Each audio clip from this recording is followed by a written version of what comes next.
Hi, I'm Tuuli Kilaes, And I'm Warren Churchill.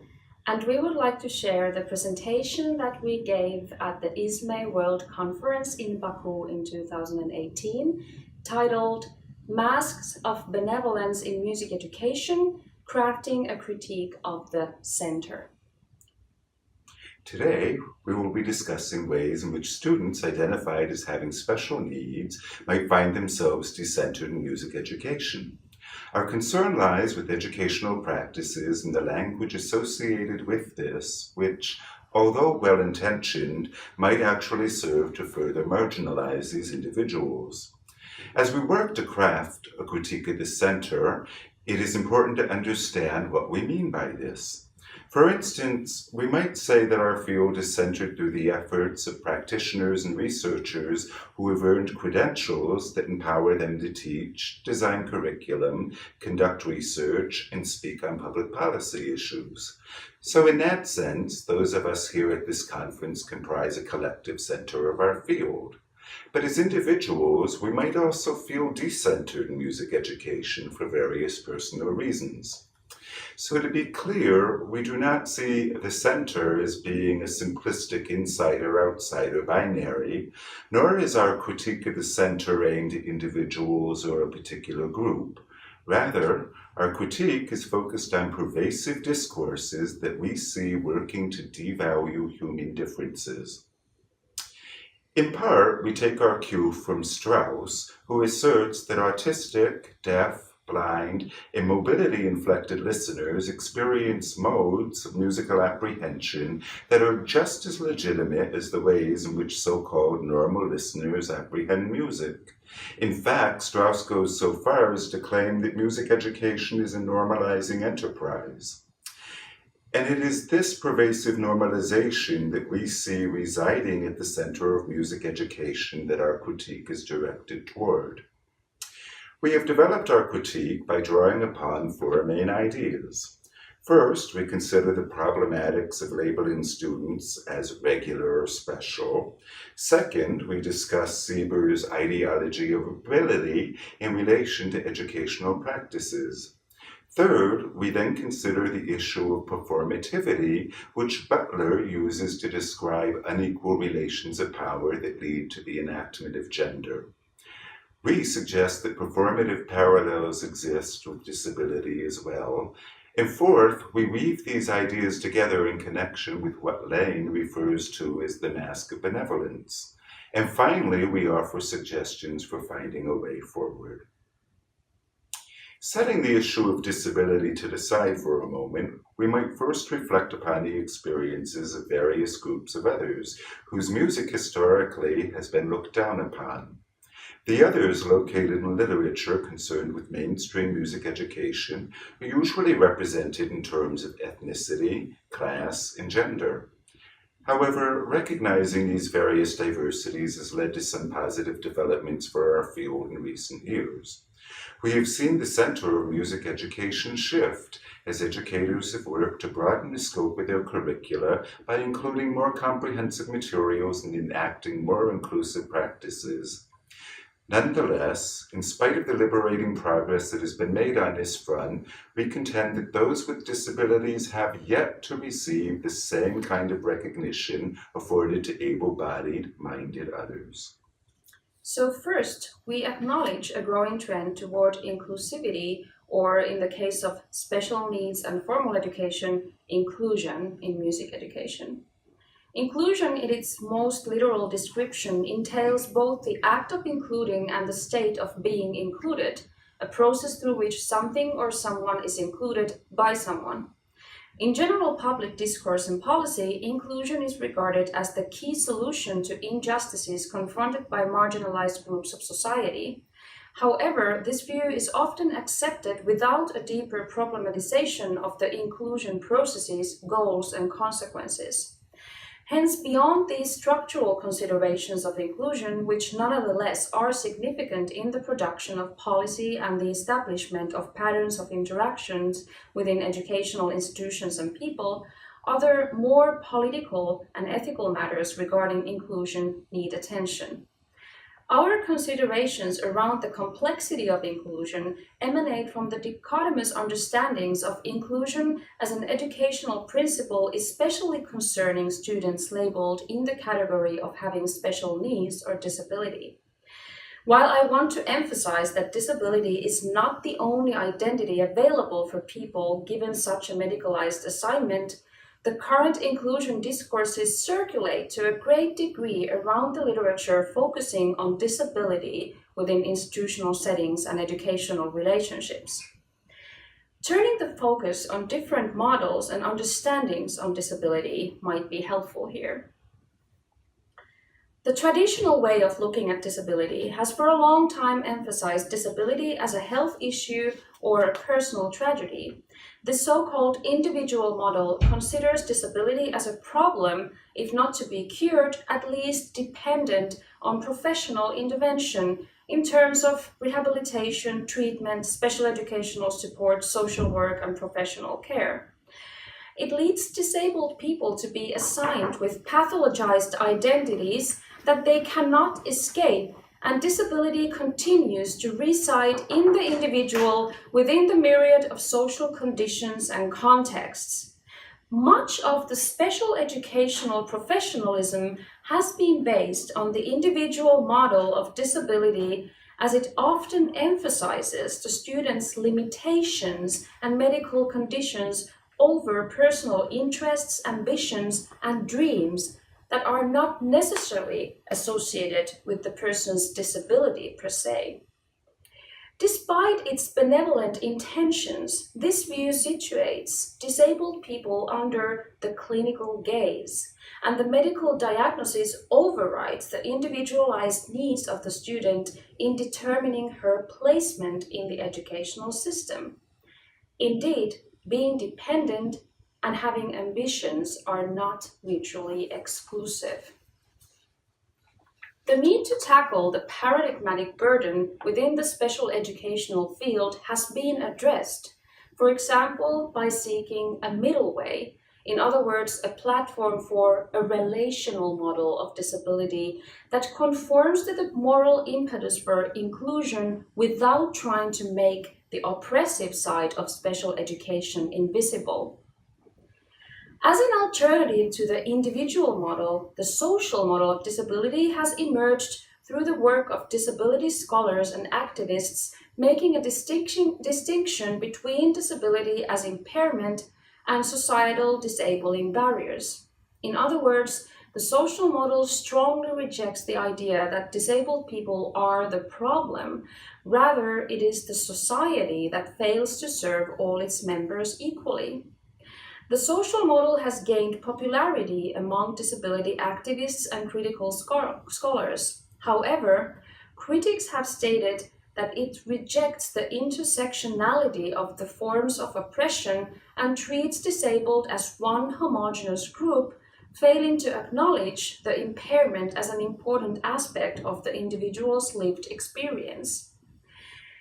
It also minimizes the idea of individual agency and contingents disability identity claims. In other words, as the disabled individual is portrayed as a helpless victim of oppressive social forces, it tends to discount the idea of the disabled individual as an agent in determining her own representation. In connection with the social model, disability is also a cultural concept. In the so-called cultural model of disability, different forms of art have been utilized to reconstruct disability histories and offer so-called crip alternatives that critique normalcy and ableism. However, the cultural model still represents disability in relation to the dominant cultural conception of normal. Mitchell and Snyder described the utilization of disability in literature and film as narrative prosthesis. They argue that while other marginalized identities have suffered from the lack of having their voice heard in and through narrative art forms, disabled people have been marginalized by the images of disability used in mainstream arts and media. In other words, Narrative representations of disability often only reinforce the marginalized position of disabled individuals instead of generating empowerment and political agency. Finally, as a critique for the pathologized view on disability that can be distinguished both in the individual model as well as the cultural model, Swain and French have introduced the so-called affirmative view on disability, which is mostly expressed through the disability arts movement that emphasizes positive identities and presents disabled people as, quote, angry, strong, and proud. For instance, we might consider examples of culturally affiliated deaf musicians who have been claiming musical spaces in response to hearing world oppression, as Warren has stated in his work. Art curriculum, especially, has been addressed as a fruitful platform for challenging and extending the current socio-political issues to include also ableism, emphasizing, for example, that disability should be considered a culture rather than a personal limitation. However, within our international scope on music education, there are only few examples on this type of political engagement around disability within music education. At this point, we would like to theorize some of the problems we have just outlined. We find points of engagement with the work of three critical scholars, Siebers, Butler, and Lang. Siebers' theorizing of disability centers around what he identifies as the ideology of ability. He asserts that this way of thinking is inexorably linked to our every judgment and definition of other humans. He traces its origins to two largely unquestioned philosophical contradictions. The first arises from the Cartesian mind-body dualism, which greatly privileges mind over body. Yet ironically, as Siebers observes, considerable effort is expended on perfecting the body. This is then linked to a second philosophical contradiction. We realize our lives are finite. However, in many areas of Western thinking, the pursuit of eternal life is a central theme. Science, medicine, and religion, just to name a few. And thus, any form of infirmity, frailty, or human vulnerability tends to be looked down upon in our society. As such, Siebers offers insight into how society might be implicated in serving the ideology of ability. The sharp difference between disability and ability might be grasped superficially in the idea that disability is essentially a medical matter, while ability concerns natural gifts, talents, intelligence, creativity, physical prowess, imagination, dedication, the eagerness to strive, including the capacity and desire to strive. In brief, the essence of the human spirit. In a music classroom, educators are continuously making judgments about students as they look for evidence of demonstrable growth. Of course, this developmental metaphor reflects modernist assumptions about rational, potentially fully developed human beings.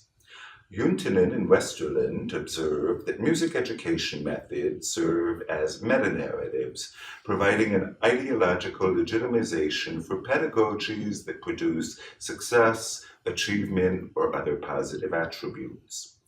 However, educators are often at a loss when students fail to align with these ideological paradigms. Nevertheless, it seems we dutifully perform our professional role, serving as models of perseverance and striving, no matter what obstacles lie ahead of us. Although Butler's notion of performativity deals with gender, we recognize some useful parallels between her work and the idea of performing disability. Take, for example, the Anne Sullivan overcoming disability narrative trope. This blind educator strives ceaselessly to reach her deafblind student, Helen Keller. As the story is told, when the child eventually makes the connection between water running over her hand and a spoken word, there is a rapturous epiphany. It is a moment suffused in what Siebers would characterize as the ideology of ability.